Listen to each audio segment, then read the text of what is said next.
Okay, I guess I understand now. Okay, but then I guess that there's another complicated question there. That is, so if consciousness is an illusion, what we get consciously in our minds are mostly illusions that don't really correspond to something real, either happening inside us or in the world outside. And I mean, if most of what goes around in our brain operates at a subconscious level, and even people are not really that good at identifying the true motivations or reasons behind their own behavior, so why did consciousness evolve in the first place? I mean, what is the function of consciousness from an evolutionary perspective? Well, that's a great question.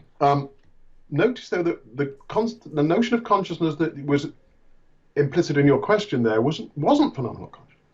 It was access consciousness. You were saying that a lot of things, a lot of the mental activity that guides us, drives our behavior and so on, we're not aware of. It's kind of below the surface. We can't accurately report it. Now, I don't deny that the existence of access consciousness. So I mean, we are aware of a lot of things that are going off inside us. It's just that this awareness going on inside our minds, our brains. It's just that this, I don't think this awareness involves phenomenal consciousness. Okay, but your question though can be posed illusion. So the point of that is that delusionism doesn't deny the reality of consciousness in the sense that is relevant to that question. But it's the question still stands, given that a lot of what's going off in our a lot of the mental activity that drives our behavior doesn't make it into consciousness in the access sense, so we can't report it, we're not aware of it. What's the point of our being aware of any of it at all? Why not just be operate completely on autopilot? Well, I think that's a very, very interesting question, and that's another sort of side of one side of my research is on the nature of conscious experience, and that's where the illusion is. The other side is on the nature of conscious thought. What's the point of consciously thinking about things if, after all, really all the work is being, if the what's this sort of metaphor, like there's like a big organization with many different departments who are all dealing with the business of the organization, with making whatever they're making, or dealing with orders and responding to things. And then you have right at the top, you have a kind of chief executive who sort of sits and looks at some of this, and maybe occasionally gives an order, but does he really need to be there? It's like the conductor in the orchestra, maybe. Is he really doing anything? Maybe the orchestra could do it all without the conductor. So it's a little bit like this sort of question. And I think that's a very interesting and difficult question. You see, in a way, what modern cognitive science has done is kind of sort of inverted the picture of the mind that you had, say, Descartes had. Descartes thought that everything that goes off in the mind is, by definition, conscious. The mind just is this arena of consciousness. And anything else that, any other processes that were involved in regulating behavior were just mechanical things, like sort of like valves and pipes and things and whatever, with fluid in them, and not mental at all. Now, modern cognitive science sees it kind of the other way, that most of the activity of the mind goes on beneath the surface of consciousness. And the cognitive unconscious takes care, and this is really quite obvious if you think about it. I mean, for instance, now I'm talking to you, and hopefully the words that are coming out make some sort of sense and string together, but I'm not consciously choosing those words ahead of saying them. They're just coming to my lips as I'm talking. Now, I've done a lot of conscious thinking in the past that has fed into the way that hopefully, into the choice of words that come out, but I'm certainly not consciously choosing them now. Or think of say a sports player. They've done a lot of practicing, maybe consciously disciplining themselves to do things. But the whole goal of this is to make it so rapid and so fast that it can be done without conscious thought. if you're playing cricket or tennis or baseball or whatever, you just don't have time to think about what shot. I mean, you might have a general sort of plan if you're going to do a certain sort of shot, but the exact, timing and adjustment of the shot, that's all done unconsciously. It has to be. That's a sign of being really good at it. Getting so you don't need to think about it. You don't need to have consciousness involved. Is a sign of being really proficient. It's not a sign of sort of losing something. It's a sign of gain. Now you're really good. Okay, so it's and again in an organization that doesn't need to have people keep sort of telling everybody how to do it. It just operates efficiently. That's what you want. That's the goal. So it's not a problem that consciousness drops out of the picture, because and this is where I think we get the worry about this, is that we tend to think that the consciousness that's us.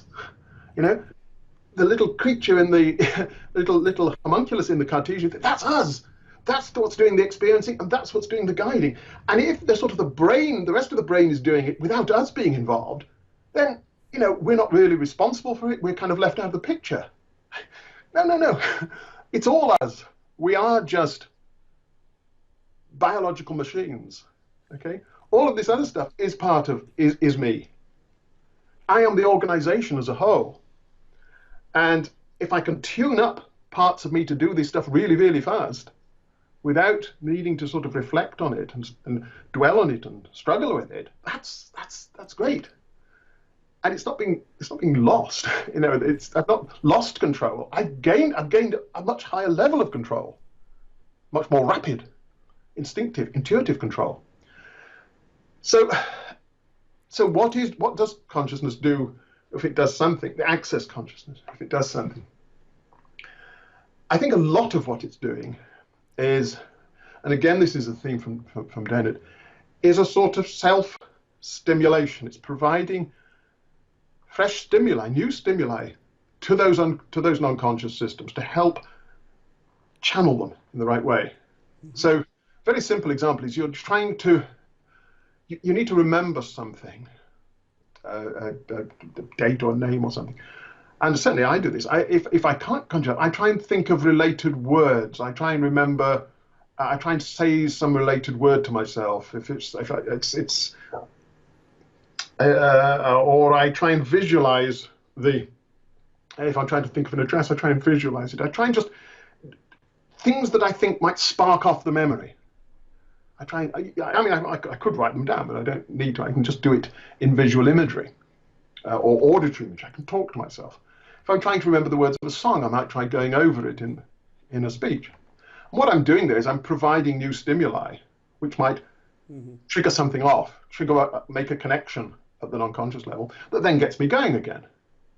And now I'm back on track. And it's like a kind of scaffolding to help the non-conscious processes do the real work. An example I like, a very simple example I like to use, is that in doing maths, simple maths problems, we just do, if I say what's 3 times 5, you say 15. You don't think about it. It just comes to you. But if I say what's 13 times 15, you perhaps have to write it down. And what you're doing there by writing it down is breaking down that more complicated problem into simpler problems that then can be done intuitively. And I think that a lot of conscious thought is like that. It's kind of breaking down problems or restructuring them so that the swift intuitive processes can deliver you with an answer. And we can break them down to stages. So in doing a sum on paper, each stage is simple, the answer comes into it. Or if it doesn't, then you break that down. And eventually, if you're following a good procedure, you end up with a correct answer. So I think consciousness does have a real role to play, but it's a role not as a kind of initiator of thought and of decisions, but more of a sort of monitor of what's happening and an intervener occasionally in different ways to help steer processes along. But the real engine room of all this is non-conscious. Mm-hmm. Okay, and so what do you think about the hypotheses that are being put forth by scientists who work with evolutionary theory, applying it to animal behavior, including, of course, human behavior, like evolutionary psychologists, evolutionary biologists, comparative psychologists, when they say that perhaps consciousness evolved to serve also a social function, that is, to allow for us to develop theory of mind and to think about our own behavior and of other people's behavior and try to predict their behavior in the future, and also perhaps to allow for us to think about the future and to deliberate our actions and to choose between several different hypotheses. And I guess that at a neuroscientific level, they are mostly referring to the functions that our prefrontal cortex has, right? So, and perhaps we could also connect that with the issue of free will and how we can connect consciousness to free will, to the discussion surrounding free will or determinism and things like that. But anyway, what do you think about those hypotheses? Oh, okay, a lot of stuff there. I'm quite attracted to, look, what I was talking about there really was assuming a sort of something like a two systems theory. I don't know if you're familiar with dual process theories. Yes. Daniel Kahneman, Jonathan Evans, Keith Stanovich, people like this. The idea that there are two rather quite different kinds of processing, this swift, fast, unconscious processing that doesn't involve effort, and a more slow, laborious, controlled processing, which does require effort. It's hard to do. It loads on working memory. It uses limited. It uses working memory resources, which are limited, and so you can only do it. You know, only think in this system to this conscious way of a few things at one time at a time. It's kind of serial, one thing at a time. And that's the kind of picture that I was using there of conscious and conscious and unconscious thought. And yeah, so the suggestion that a lot of people in this tradition have is that the conscious system, the system two, actually it's a little bit of an oversimplification to call it conscious and the other one non, but never mind, that will do for now. Did evolve to do things like, well, evolve. Maybe it's more a product of cultural evolution, actually, rather than biological. But that its function is really to allow certain kinds of offline thinking, okay, thinking about scenarios that are not immediately present. Okay, so the other stuff that non-conscious is very highly tuned to react to what's happening here and now. It's online processing. It's driven by the stimuli that are coming in. And it's kind of automatic in the sense that stimuli provoke certain kinds of reactions, quite complex, and reactions modulated by other things that are happening. Whereas the reflective system 2 stuff can be completely detached from the current context. You can think about, and this is how you can think about hypothetical situations that aren't actual. What if I did that?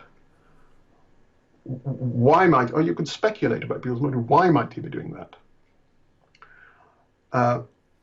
And this, of course, is immensely important for kind of creative activities, for getting yourself out of, if you're in some kind of situation where your instinctive reactions are not really solving the problems that you're facing. You need to stop, stand back, and think, what if I did that? Something completely different. So to that extent, yes. You said, does this conscious thinking, is it essential for mentalizing, for thinking about other people's mental states? I don't think it's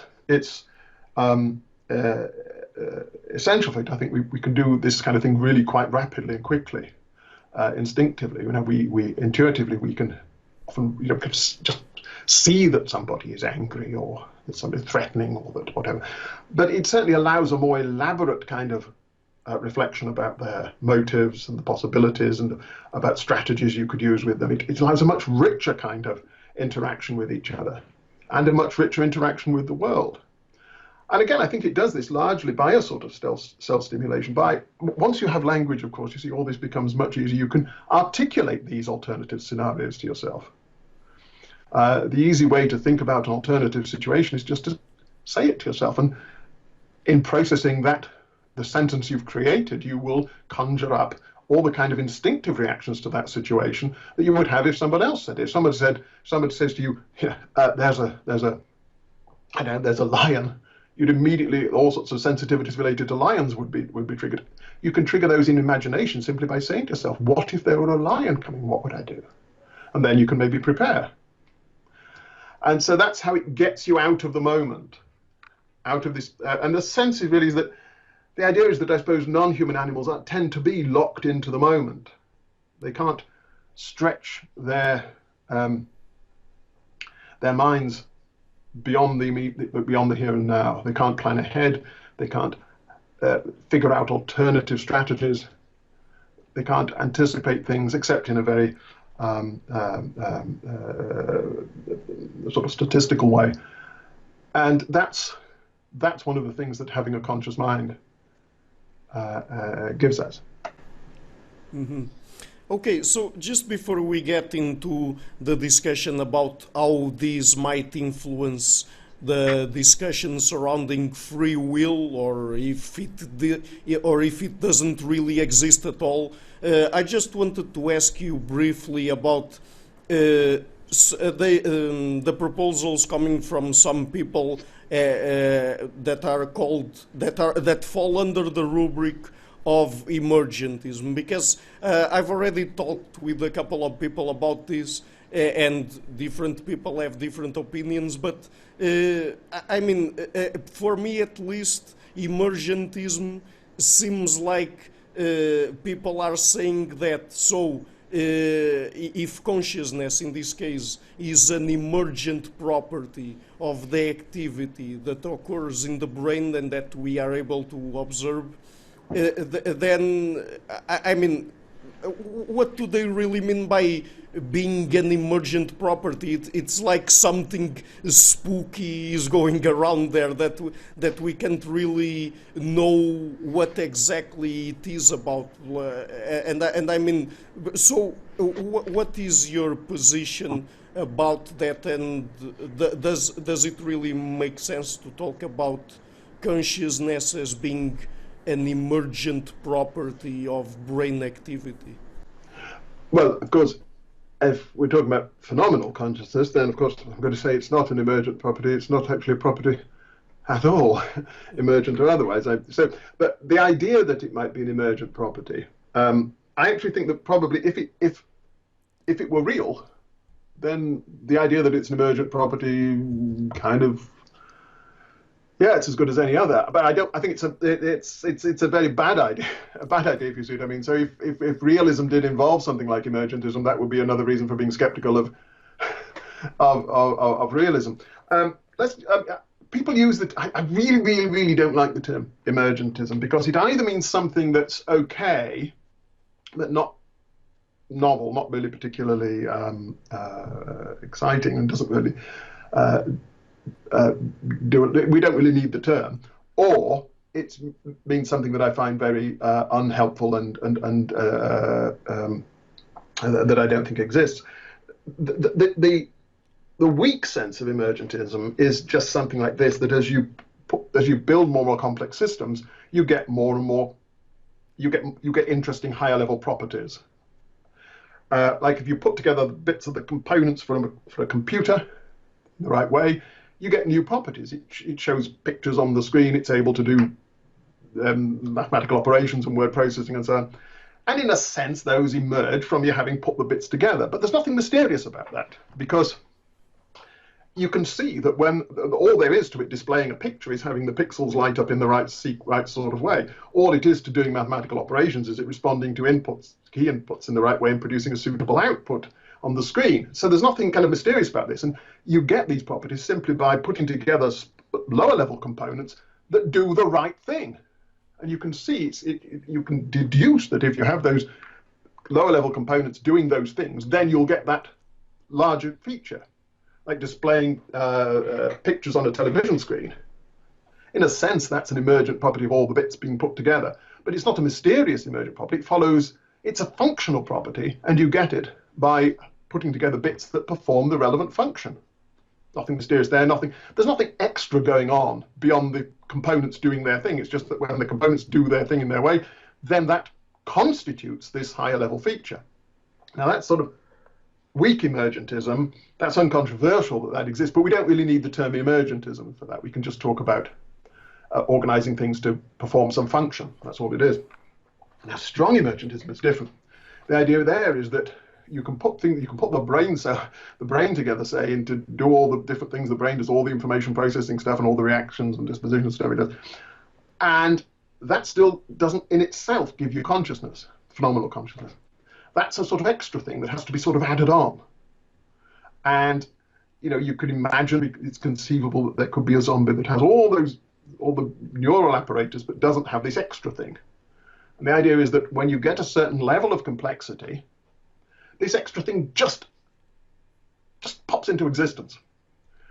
Now, maybe there are quite well-defined rules as to when it pops into existence and when it doesn't, but they can't be deduced from the activity of the components. It's not just like some function, and when you have things that do that function, there you have the thing. It's some extra over and above the function. So it'd be like saying when you put the television together, all the components, you get certain functional properties that are perfectly predictable, like it displaying picture, but something else happens, say, when you turn it on, it gives out some weird kind of radiation that has got no relation whatever to the, well, it's got a relation, that's not a consequence of the things that its components are doing, not an inevitable consequence of the things that its components are doing. It's just some extra thing that happens. And we don't know why it happens, but we know that when you just put these things together in that way, bang, this happens. But it's inexplicable.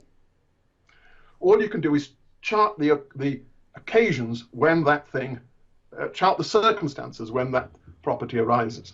And then you can maybe make a list of those, and maybe they'll be able to systematize this, and you'll be able to say whenever you have certain sorts of information processing activities or certain sorts of electronic processes, this happens, this extra thing happens. But you've no understanding of how one comes from the other. That's the sort of strong emergence. It's an extra feature of the world that comes into existence in certain conditions that maybe we can articulate, and maybe we could draw up laws explaining when these two things happen. But it's just a kind of, that's just the way it is. And I don't see that doesn't seem to me to be the way the world works.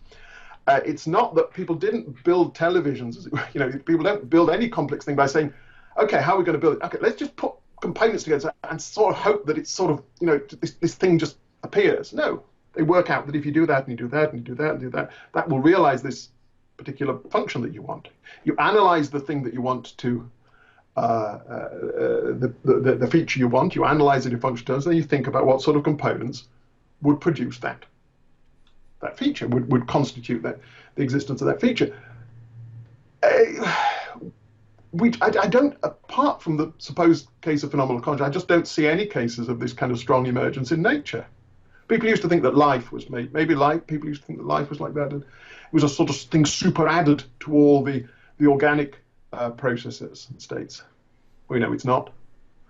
You can analyze life in functional terms, in terms of nutrition and reproduction and homeostasis or whatever, and have organic materials that do those things and that add up to that, and there you've got it. So maybe there is this kind of fundamental sort of metaphysical extra in the world that just pops into existence in human brains or other kinds of brains. Maybe there is, but I think the more economical hypothesis is that there isn't, and that we should only jump to this radical hypothesis if we've thoroughly exhausted the more economical hypothesis, and we haven't even begun. Well, we've begun, but we're just at the very, very early stages of understanding how the brain works. Mm-hmm. Okay, so now let's talk a little bit about consciousness and free will. Earlier in the interview, you said, and if I'm saying it incorrectly, please correct it for me, but you said at a certain point that basically consciousness allows us to redirect some other processes that go around in our brain, like for example when we're trying to remember a word and we can't, and we try to associate it with other things that we think are related to it, and perhaps that changes somehow the activity that goes around in our brain subconsciously that is looking out for the word there. So in that sense, do you think that that could be a way by which, through conscious processes, we get free will, or not? Or some sort of free will, at least? It all depends what you... I've not written a lot about free will, so I don't have anything terribly original to offer here, but I've certainly got a sort of perspective on it. It all depends, again, as with so much, what you mean by free will. What a lot of people mean by free will is some kind of, as it were, the ability to somehow intervene in the causal chain of events and push them in one way rather than another. An ability that isn't itself explicable in causal terms, you know.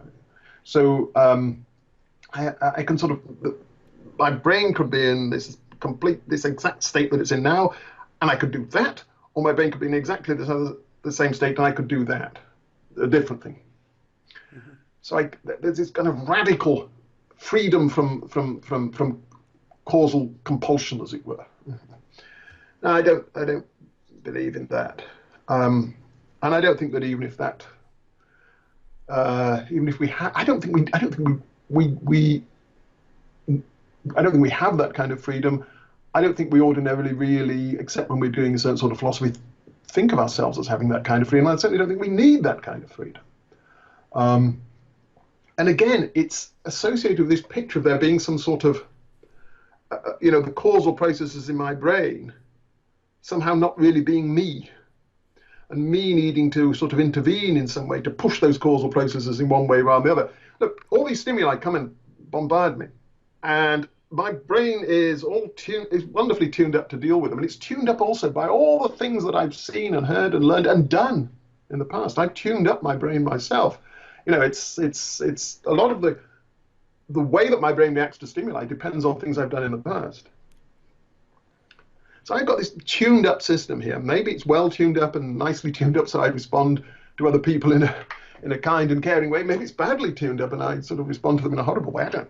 But anyway, it's all tuned up. Stuff comes in and all kinds of causal processes start happening. And they terminate with some response. That's me responding freely to those stimuli, that situation. It doesn't need there to be some point at which sort of these processes occur, and then suddenly I sort of get in and I say, but do I really want to do that? Do I really want to go this way or that way? And then I can sort of redirect and it doesn't need that. All those causal processes, they are me reacting freely to the situation. Now, of course, there could be constraints on my freedom. Maybe if you've got pointing a gun at my head, for example, and telling me to respond in one way, then that certainly constrained those causal processes to go in a way that they wouldn't otherwise have gone in. Okay, so that was a free.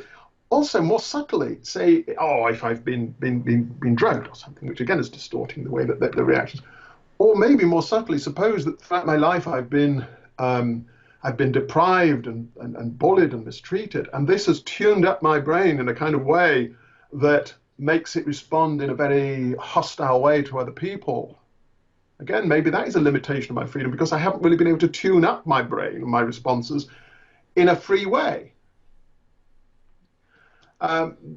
So we can talk about the degrees of freedom that I have, the kinds of freedom that I have, the kinds of control I have over myself and over my environment. Talk about all these. It's all a matter of degree. All a matter of degree. Without ever getting into the question of, can I really at some point, kind of do some sort of quantum induce some sort of quantum fluctuation that pushes things down. Why do I need to do that? How would that help? And anyway, even if I wanted to do that, what would be the causal processes that would be responsible for my decision to do that? I mean, the most it seems I can have is some sort of induce some kind of indeterminacy in the processes. But that's not. That's not free will. So I'm inclined to say that I'm inclined to describe myself as a compatibilist, in that I think we are as well, we're as free as we are. Some of us are more free than others. Some of us have more control over ourselves and our lives than others.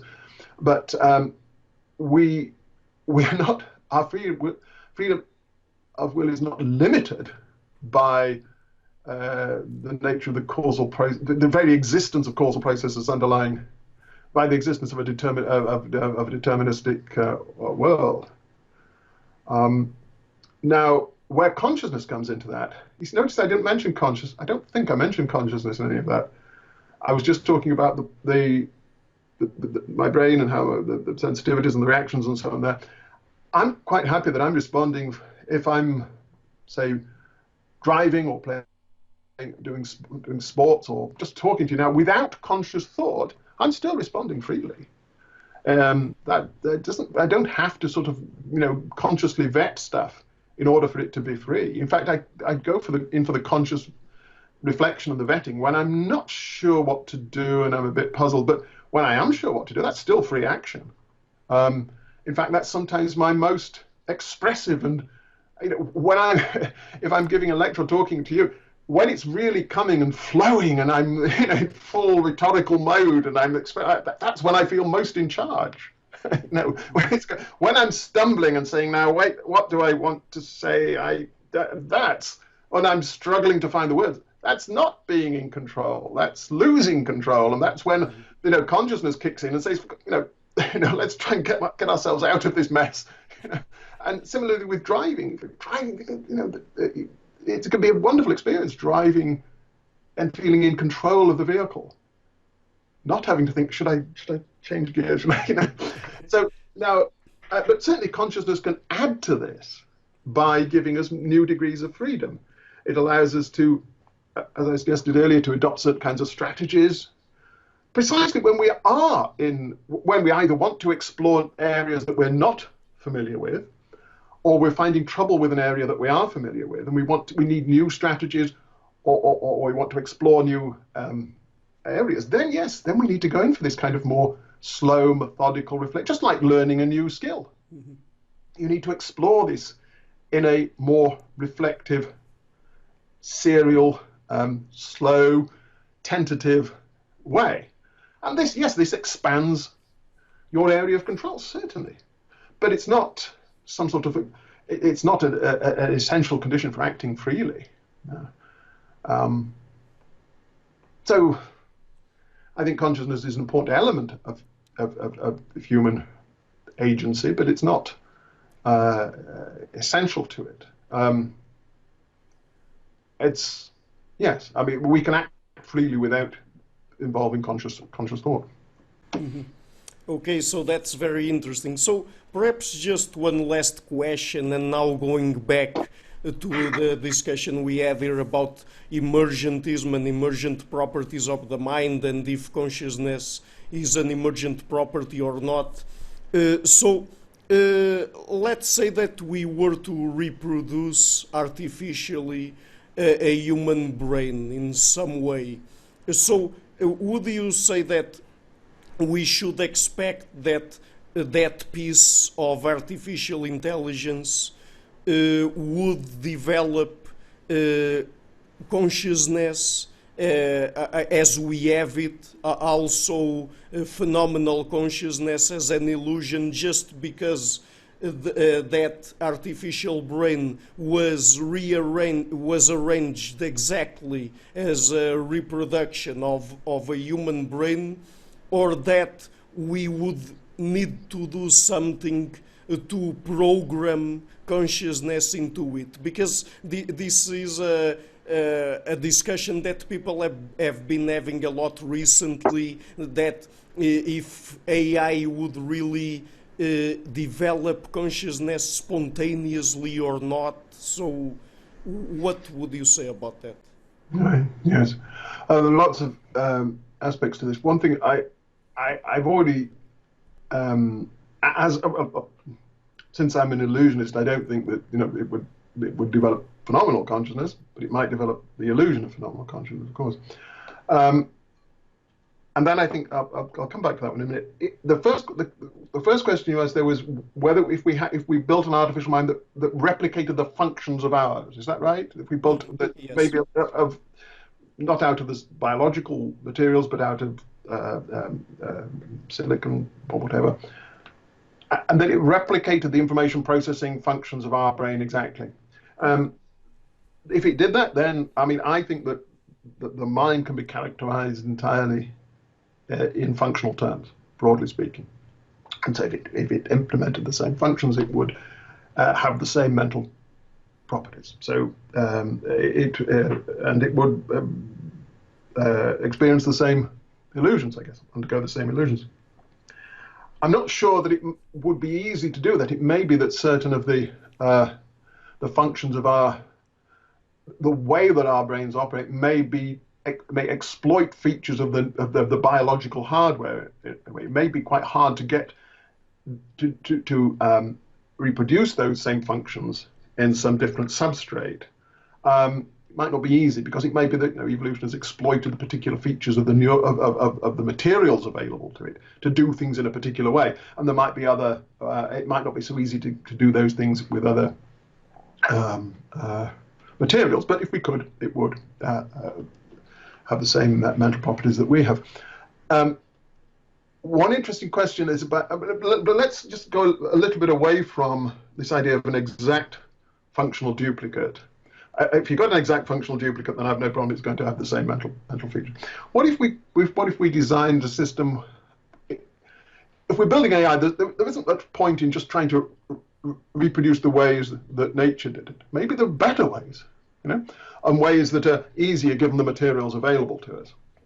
After all, nature explores design space quite well, but it's constrained by where it starts from. We can start from different points, and we can explore different regions of design space. So maybe we could.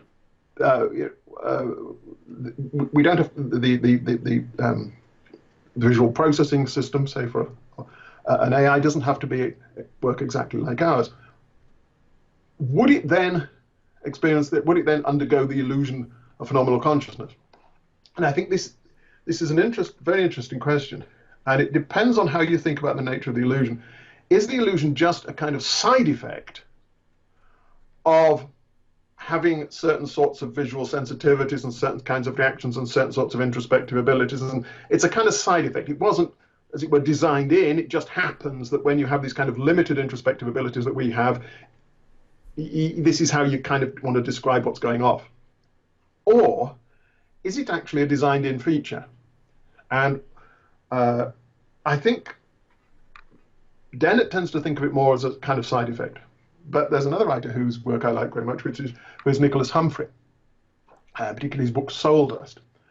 And he's a little uncomfortable with the term illusionist now, and he wants to distance himself a little from it, but I think he is at heart an illusionist, and certainly in Soul Dust in 2011 he was a committed illusionist. And there he proposes that the illusion of consciousness, of phenomenal consciousness, is really highly adaptive, and it was actually selected for all kinds of beneficial effects that it has. It really he thinks it enhances our quality of life, really, and our engagement with the world and with each other, and it makes us the kind of creatures that we are. It's terribly important. So he says all these wonderful things about the importance of the illusion of phenomenal consciousness. Now, so on his view, you wouldn't just automatically get it from designing an artificial creature with the right sort of the sensory apparatus and sensory processing and so on. You'd actually have to give it something extra. And he actually thinks there's a separate system, a system of what he calls sentition, that is the basis of sensation of the felt aspect of our mental lives, which came under separate evolution, selective pressure. It's quite separate from the perceptual system, and that and so if we wanted to build an artificial creature like that, we would have to we'd have to install a separate system, or an additional system to get it. And I think that's an open question as far as the general project of illusionism is concerned. But certainly on either view, I've no reason to think that artificial creatures couldn't have this. Moreover, I think we should be able to, we could work out under what conditions they would have it. It's a functional property in the end. We'll be able to predict it and infer when they have it from the nature of the processes that are going on. There's no question of it just magically emerging. Mm-hmm. Yes, but I mean, I guess that another question there would be that perhaps when people watch movies like The Terminator, or even more recently Westworld, the series, that people perhaps get the sense that even if we are only to develop artificial intelligence systems to react to human actions as human-like as possible, that just by doing that, in some way, we might risk them developing consciousness spontaneously or something like that. But I mean, do you think that something along those lines could happen, or? Only if we don't understand consciousness. I mean, if we don't understand what we're doing, and we don't understand what consciousness is and what the various systems we've installed in their heads are doing, then yes, certainly we might be surprised.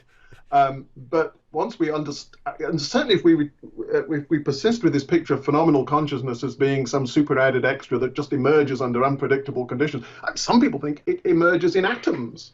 Other people think it only emerges in highly developed information processing systems. Who can tell? No one can tell. You can't get inside those systems to find out. So yes, if you persist in that way of thinking, then you could never be sure. You could, you can't be sure that your computer doesn't have it now. I mean, some people seriously think that atoms have it, or a very small smidgen of it. So as long as you persist in thinking that way, yes. I mean, who knows? And of course, you wouldn't actually be surprised because you would never know whether they did. The most that would happen is that they would say they did, but of course that's not the same as, for a realist, that's not the same as having it.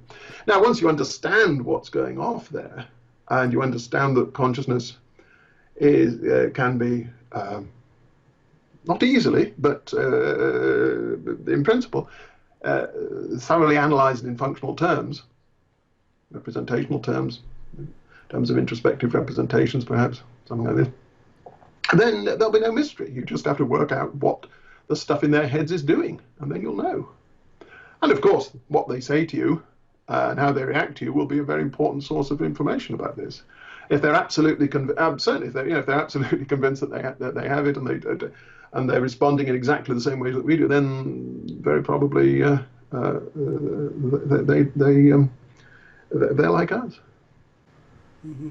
Okay, very well. Okay, so Dr. Frankish, just before we go, I've already referred to your books in the introduction. I must mention one. You mentioned one there, one, The Cognitive Unconscious. I wrote a foreword to that book. It's not actually my book, the one that you mentioned there, so I just should say that. What was it? Perhaps Cognitive Unconscious and Human Rationality? Is that? I wrote a foreword to that book, and okay. Can't take credit for the rest. Okay, it was my mistake. Sorry about that. Okay, but apart from those resources, would you like to tell people if there are some good online resources if they want to go there and get in touch with more of your work? There is I think you mentioned the collection of essays on illusionism, which is based on a double issue of Journal of Consciousness Studies from the end of 2016, in which I wrote a target article, and then a lot of excellent people responded to this, some supporters, some critics, and then I wrote a reply at the end. And that's a really nice discussion, partly because it's not just my perspective, it's a lot of different perspectives on this idea. And so that's certainly, I would encourage people to have a look at that. And my contribution to it, there's an e-print of it on my website, and I think probably the authors of the commentaries have made versions of theirs available. So that's a good place to start, I think. Also, of course, I encourage everyone to read Dan Dennett's work. You don't need me to advise you to do that, but definitely should. And I'm currently in the very early stages of planning a book on illusionism, which will be hopefully a substantive statement of the position, the reasons for adopting it, a response to the arguments against it, and the sort of research program that it opens up. I think that one of the problems about the way that we've been thinking about phenomenal consciousness is that although it seems to open up some sorts of research programs, such as in identifying the neural correlates of consciousness, these programs don't go anywhere and can't go anywhere because you can't find the correlates of something that is essentially private. All you can find are the correlates of the marks, the overt marks of this thing, the responses and the reports and so on. So I think that we need a different way of thinking about consciousness in order to have a productive research program. Another paper that I would encourage people to read also is a paper by David Chalmers, a recent paper called The Meta Problem of Consciousness. Chalmers is, of course, a committed realist, but he takes illusionism quite seriously as a position. Mm-hmm. And in that paper, he addresses the question of how we explain the sort of things that the illusionists think are all that needs to be explained, the reports, the reactions, and so on, and the judgments associated with consciousness. And he thinks that is a really interesting question. He doesn't think it's the whole story. We still have to solve we have to, as well as explain why people think they're conscious, we also have to explain how they are conscious. But he agrees that once we have the explanation of the reports and the judgments and so on, maybe then people will perhaps tend to think that that's enough, as the illusionists say, that we don't have to then, vindicate the reality of the thing, make the judgments come out true. So I certainly encourage you to people to look at that paper. That's a start anyway. Okay, so I will be leaving links to all of that in the description box of this video. And so, Dr. Frankish, it was a real pleasure to have you on the show. And I don't know, maybe in the future, when your new book is out, we could have another conversation. So. Oh, thank you. I've enjoyed it too, and I'd love to do that, yes. Thank you for inviting me. Hi everybody, thank you for coming to my channel and for watching this interview until the end. I've started this channel in February 2018, and so I've been putting out regular interviews with academics and intellectuals from a variety of fields, and I would really like to ask you just to consider visiting my Patreon page and making a pledge there. Any amount, even $1, would already be a great help. And so otherwise, if you like what I'm doing, please share it, leave a like and hit the subscription button. I would also like to give a huge thank you to my patrons: KARIN, LIETZCKE, and BLANCHETTE, per HELGE LARSEN, GUERREIRO, CHANTEL, GELINAS, Jim Frank, Francis Ford, Hans, FREDRIK, SUNDE, and Brian RIVERA. Thank you for all.